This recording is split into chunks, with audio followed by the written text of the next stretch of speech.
Alright, good morning everyone. In yesterday's video apparently stopped tracking the actual coloring of it, but that's fine. Um, so this is the finished product. I'll make the bookmark out the way. Not looking. Oh, okay. Let's sit with that. Ace of Wands. Awesome. Alright, Ace of Wands. That fire energy, that nothing can stop me now. I think this is funny. So before I started this video, I actually wrote out a bunch of things I want to accomplish for myself. I put today's date at the top as if it's a giant to-do list, but to be honest, I'm probably not going to do all of it today, especially because it's my oldest son's birthday.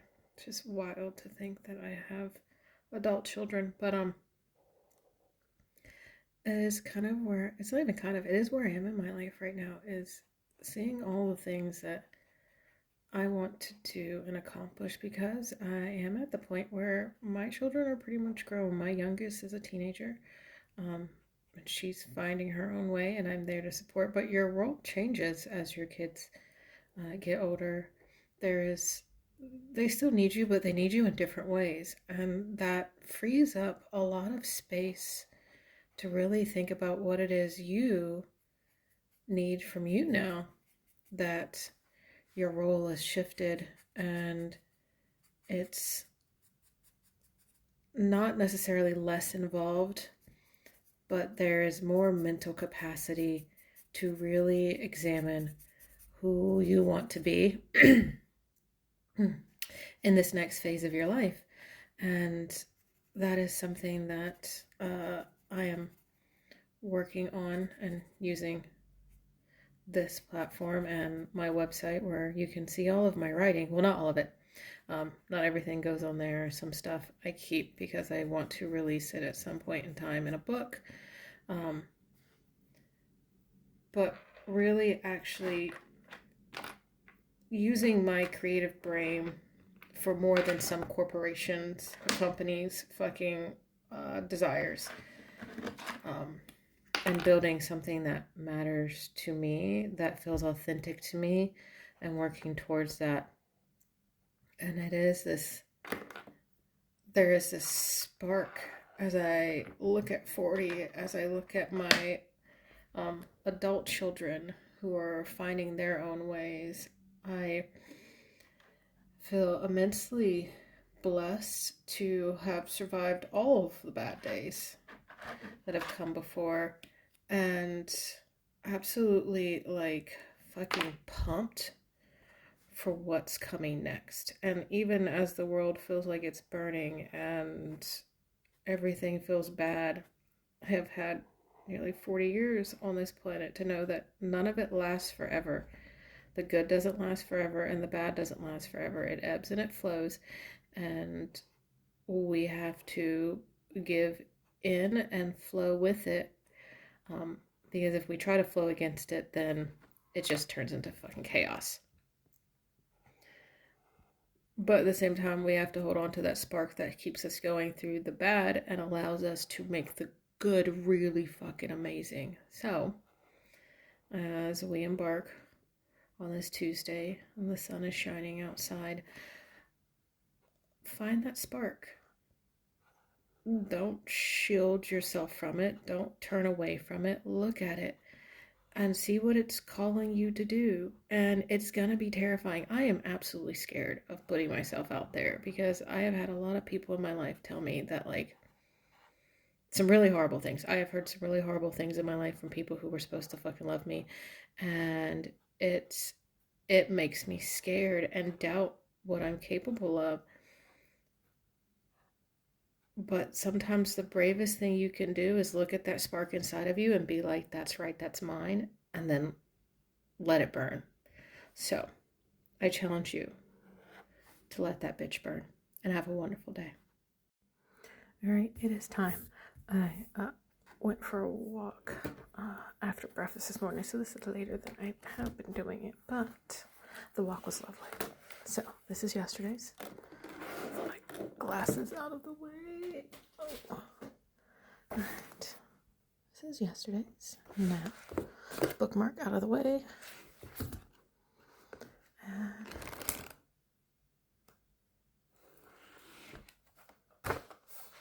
cool. Pause to read. So the Hanged One, the Zen Master. I keep thinking it's funny the ones that it lands on because they're relatable. I mean, but that is tarot, isn't it? It calls us to reflect deeply on ourselves and the world in which we live. And we can infer just about anything from the cards. It's about what we need to look at in that moment. Oftentimes they're a great source for finding out where it is you need to examine deeper. So it's hilarious to me because I've had two separate conversations over the last month about how I feel very much called to just not necessarily isolate or go into full hermit mode, but connect internally with myself and quiet the outside noise. I was telling one person that I feel that there's this expectation as I'm traveling that I always have to be seeing something, and I can't waste this opportunity I've been given. And at the same time, I don't really want to do that. A lot of what I have enjoyed is the fact that I am removed from some of the chaos that is your average American life. And I have not heard gunshots in a very long time, and that has been very comforting to my spirit. And so I feel more inclined to just use this opportunity as reflection and a time to really get to know me outside of all of the other shit that has been lumped on me in my life.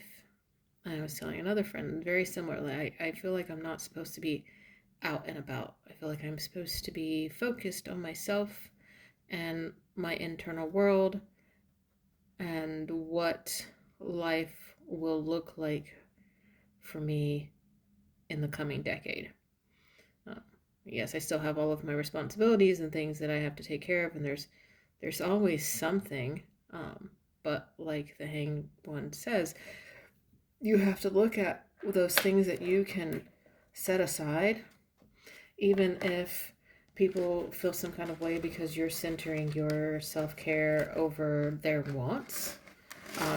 That's okay, and that is a teaching opportunity for you and for them in knowing who will honor your boundaries and who will not, and who will work with you to allow you to find your zen and your peace, and who will not. And also it teaches, in the case of my children, the importance of knowing how to find their own and respecting that other people need to as well. That may mean they have to rise to the occasion and do some hard things themselves, so that way the people they are in community with can also feel peace.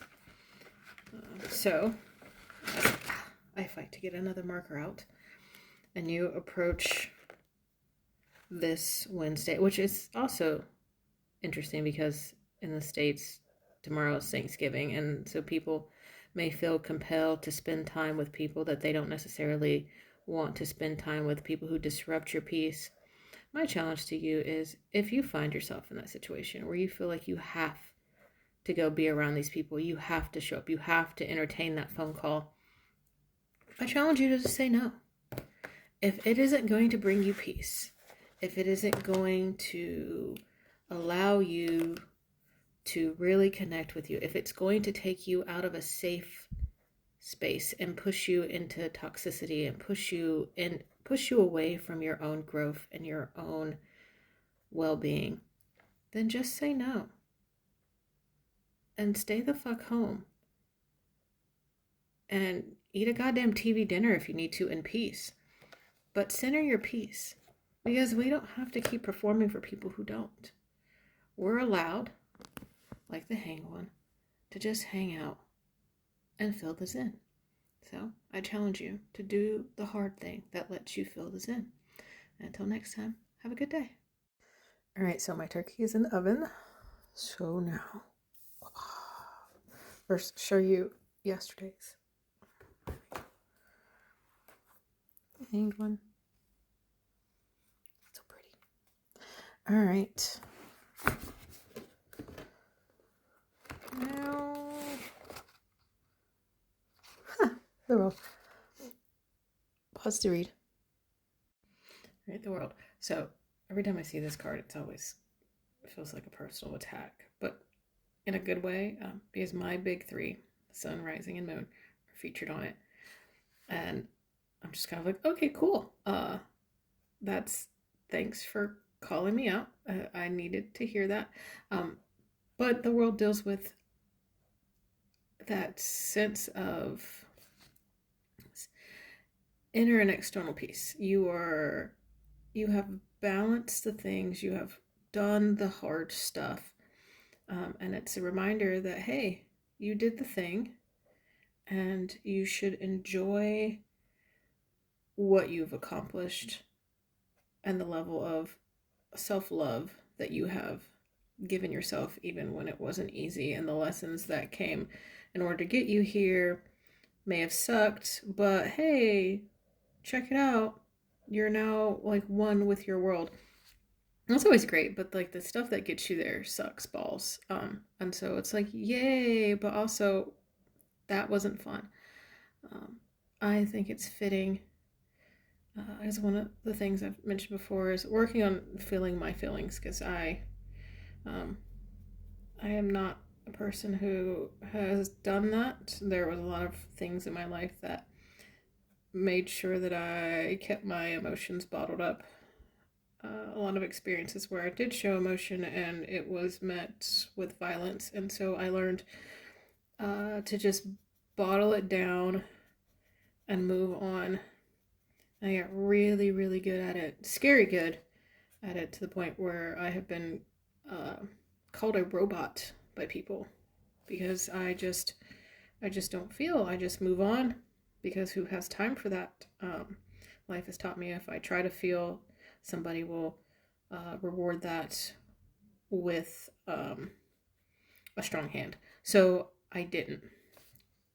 And when my mom died, I kind of didn't have a choice but to feel my feelings. Like they were everywhere and I could not contain them. And as I go into this new phase of my life, I promised myself that I would not do what I've done before at the end of things, where I just stuff it down and say I'm fine and move on. And like, there's some people who they ask how I'm doing, they get the I'm fine response, because I don't have a level of trust in them to be transparent and vulnerable, because that takes time, especially with someone with the level of fucking PTSD I have. That takes time, and you can either honor that or not, and depending on how you react will determine if you stay in my life or not. But one thing I was telling someone who has developed that level of trust with me is that I am actually sad about the direction that aspects of my life have taken. I didn't have children to have to raise them alone,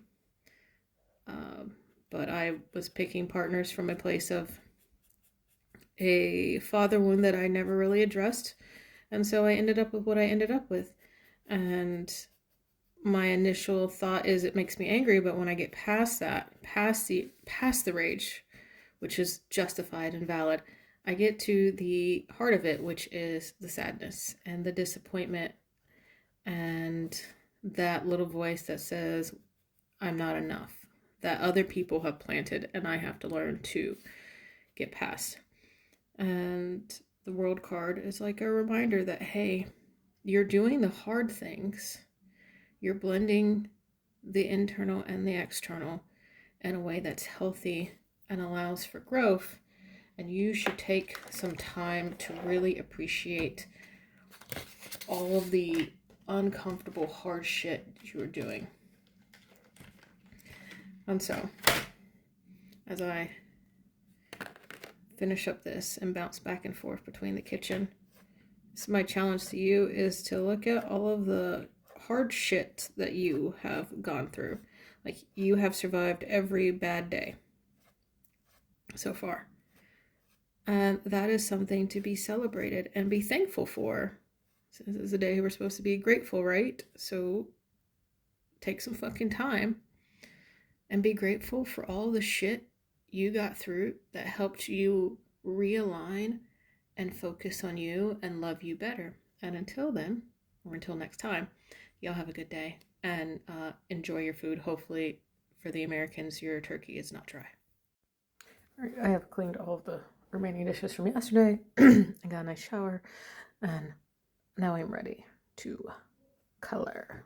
But first, the world. So pretty. I do want to get some more markers though. So if you have recommendations for markers that are more kind of like the paint type variety. Right now I'm using like calligraphy markers, which I really like the tip. So something like that if you have recommendations. I'm all ears. Otherwise, not looking. Okay, lovers, we will sit with that. 4 of Cups. Well, damn. Okay, so I don't know if I should feel called out or reaffirmed.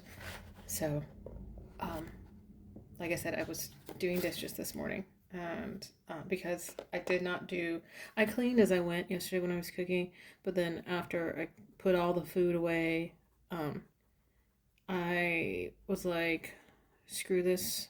I'll do this in the morning. And I had to kind of talk to myself through it because I was just like, oh. But I was tired, and so I gave myself the grace to be like, we'll do this in the morning, and we'll actually do it. And I did. I got up well before everybody else, and I just put on some music, and I cleaned the kitchen. And I was telling myself as I was doing, like, it's okay to have to do it. Like, it's, because there was part of me that was just like, And while I was in the shower, I had to remind myself, like, we're trying to move out of a scarcity mindset, out of the mindset of, like, this is all just sucks. One of the things I had to train myself to do when my kids were smaller was to tell myself that even the mundane can be magical. And actually find appreciation in the tedious tasks that I felt like I had to do. But there are still moments where I'm just like, I get so fucking annoyed because, like I was telling a friend, this is not how I wanted. I didn't want to have to do all these things by myself. There's so many things that I feel like I have to do by myself. And I'm working on reminding myself that, like, the shit I'd be doing regardless. Like, I would still make a big meal on the third Thursday of every November.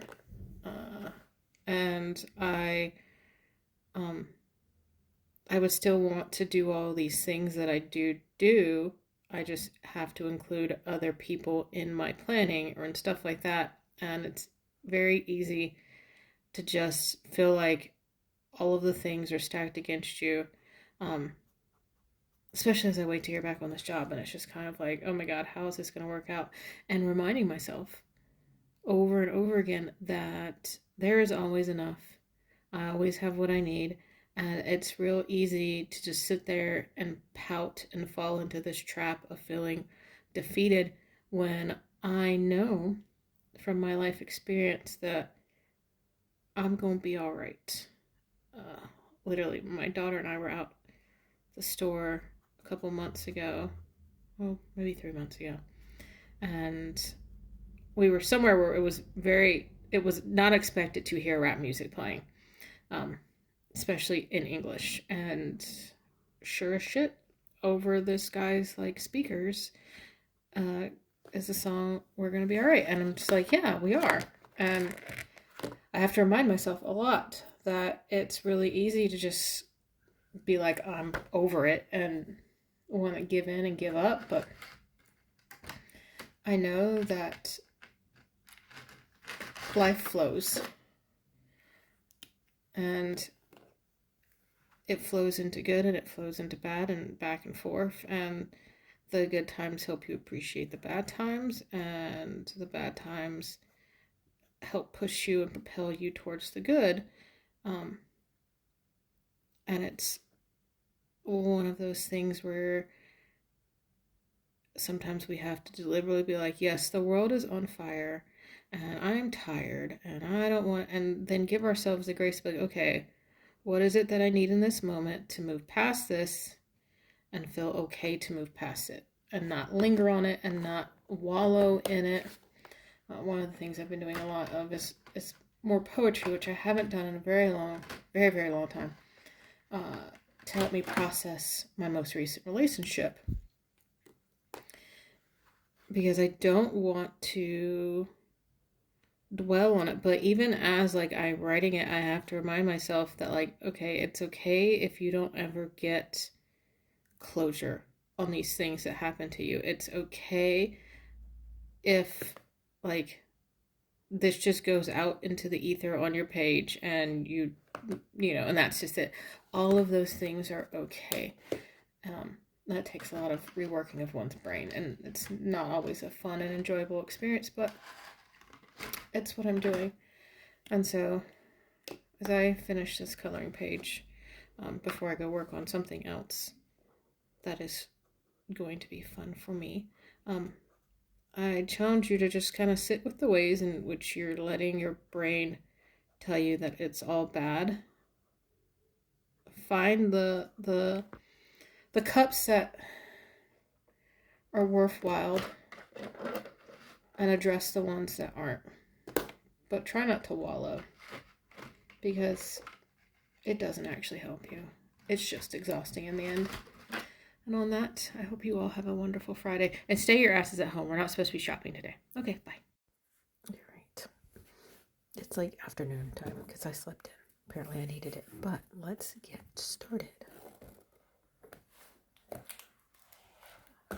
It's yesterday's.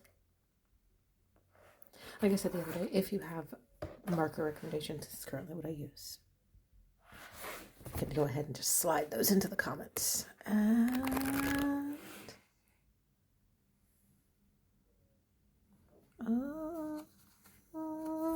this is not a card, but you know what? I will go to the devil since it stopped there. Pause to read. All right, the devil. So the card itself deals with basically indulgences and giving yourself into them and them consuming you, and it can be a way to examine those unhealthy habits or your obsession with money or material things and all of that stuff. I have a complicated view of the devil card, having been raised in a funky mix of Catholicism, Southern Baptist, and evangelical Christian circles. And then basically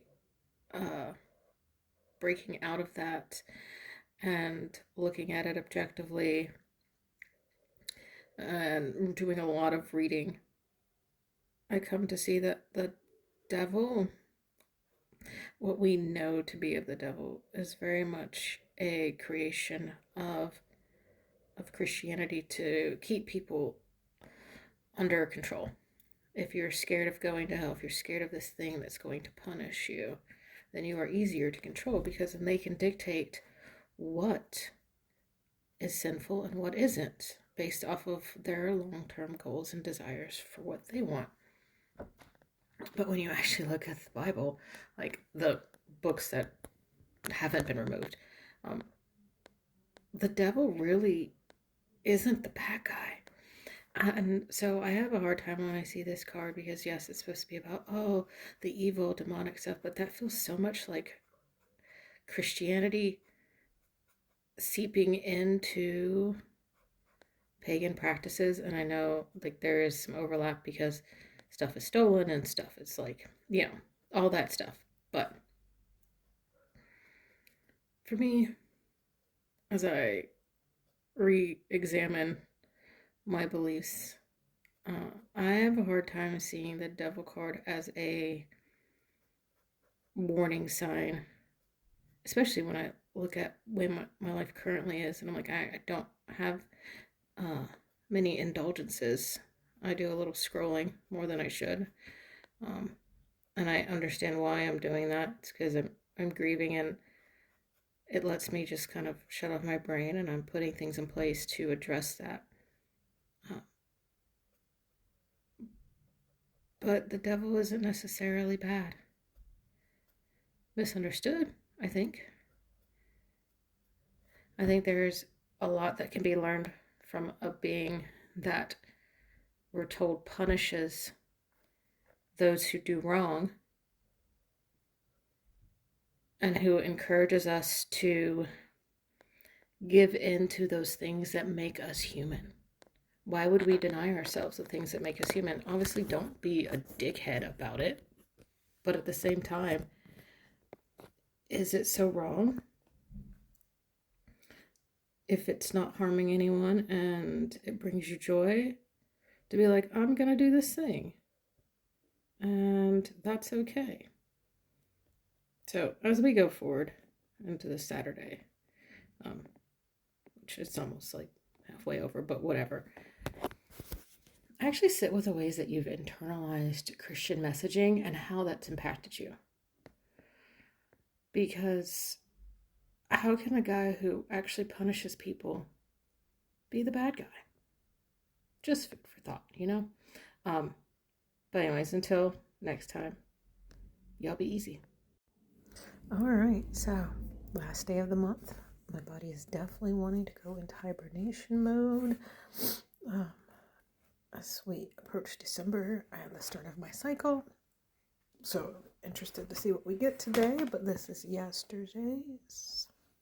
All right, let's go. Oh, some reflections for the Hanged One. So, it's Temperance, Ace of Cups. All right, the Ace of Cups. Something beautiful is beginning and is overflowing from one's cup. So I keep saying it's funny. I'll probably stop at some point in time and just be like, yep, nope, that makes sense. So really, really early this morning, I got up to go to the bathroom.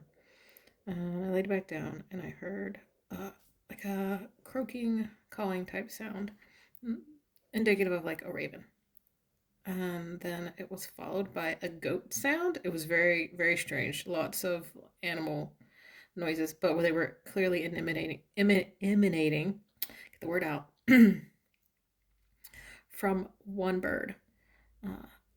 And so I sleep with a deck, and I pulled that deck out. I was like, all right, I'm too tired to like turn on the light and take all of the cards out and do like a shuffle and see what falls. So I just basically opened the box and used the finger to lift up cards until I felt like I needed to stop. And I was aiming for one card. I ended up getting two. And one of the cards I got was the Knight of Cups, which is different energy from the Ace, but still that same thing. Like you have dreams and things, and it's the Knight warns you against getting too caught up in your head. You got to stay focused. Whereas the Ace of Cups is like, yeah, you did the things you were supposed to do, and now you are entering into a new beginning of abundance, of things, love, basically, because cups are all about those emotions, and one of the big ones is love flowing out from your cup. And my thought is just to always go back to its self-love. Like I have love in my life from people, but I am also becoming well aware of fact that what I thought was love from other people wasn't. And my initial learned response is to feel really unlovable. And then I have to remind myself that there is a lot of love here for me, to me, and to others. And that's amazing. And it can be really easy when you're processing something hard to fall right back into the narratives that were placed there, usually in our childhood by people who did not have our best interests at heart, or even if they thought they did, they were operating from a place of hurt themselves. It doesn't excuse their behavior by any stretch of the imagination, but it does help us understand them a little bit better, so we can be like, yeah, no, this is why this wasn't okay. And if we want, give them the space to atone, or if not, give ourselves the space to grieve and forgive in whatever manner we need to, because forgiveness is not about the other person, it is about the person who was wronged. And we have, in our society, lumped forgiveness with meaning that the person still has access to you and that you all can just move forward as if nothing happened. And that's not it. Forgiveness is a thing that the person who was wronged offers themselves so they can move forward. I'm working on forgiving myself for all the ways I abandoned myself and allowing myself to see all of the love that I actually have in my life and the different forms it takes, and how all of that flows into a giant pool that supports me and allows me to grow and thrive. And so as we approach this new month, I challenge you to look at your cup. Is it overflowing? Is it full and brimming with love? And if it's not, why are you holding a cup that doesn't pour into you? Until next time, have a wonderful day. All right, sorry, something on my phone. All right, so it's that time again. And this was yesterday's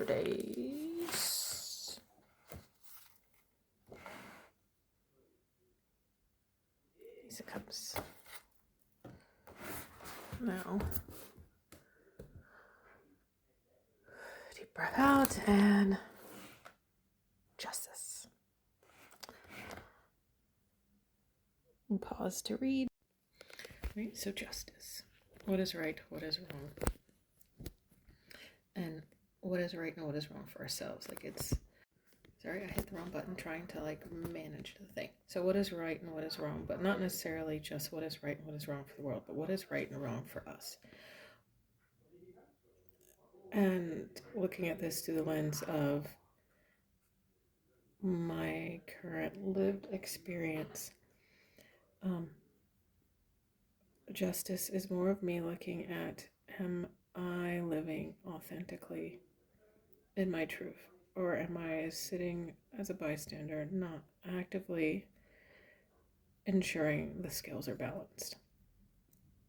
Because I used to be really active from a social justice lens, but after the election, I collectively locked in the rest of Black women and was like, I'm not doing that. I'm going to focus on me and my care. And there's a lot of guilt around it, oh, I should be doing something, is what I sometimes feel. And then I think about all the things that I did do. And I know that right now, true justice looks like me taking a fucking break and prioritizing myself and my children above all the other noise. And that is okay. And I am allowed,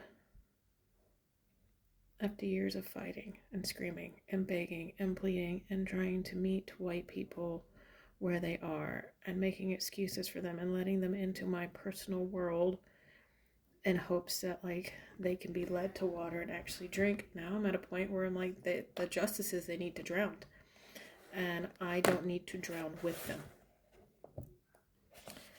that I have to live authentically in my truth. And my truth says, go out and make memories with your kids and find peace and find joy and find balance. So that way, when the time comes, you are ready to do the really big work that is to come. And I think it's interesting that the Justice card is 11, and I've been seeing a lot of 1-1s. And so it all feels like, yes, very much the goal right now is self-care and balance. So when the time comes, I am ready to do what is next in the work. But in order for there to be justice and balance, I can't go out and do the work now. I have to let those who made their bed lie in it and either rise to the occasion or not. And then from there, when it is my time to unthaw or thaw and go out and do the work, I will know who is ready to do the work with me and who is not. And I will not have sacrificed my self-worth for anyone else. And it's not easy, but it's a lot of conditioning I'm having to unlearn. But at the same time, I feel a sense of peace and calm that I have never actually experienced in life. And so I'm going to keep on keeping on, because for me, justice looks like my black ass taking a fucking break and coloring. And so, as we go into this Monday, what does justice look like to you? Have a good one.